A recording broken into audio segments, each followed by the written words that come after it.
India Pakistan இரண்டு நாடுகளை குறித்து என் தேவனாகிய கர்த்தர் கடவுள் என்னிடம் கூறிய தீர்க்க தரிசனங்களை உலக ஜனங்கள் தெரிந்து கொள்ள இப்ப நான் கூறுகிறேன், கேளுங்கள்.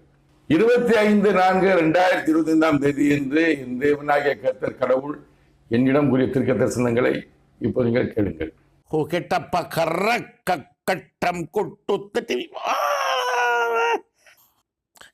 இந்திய தேசம் உலகத்தின் அதிபதியானவன் இந்திய தேசத்தின் ஜனங்களுக்கு விரோதமாகவே இஸ்மவேல் வம்சத்தினர் மூலமாகவே செயல்படுகிறார்.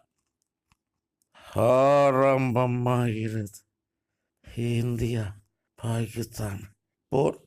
ஆரம்பமாகிறது. விரைவில் விரைவில்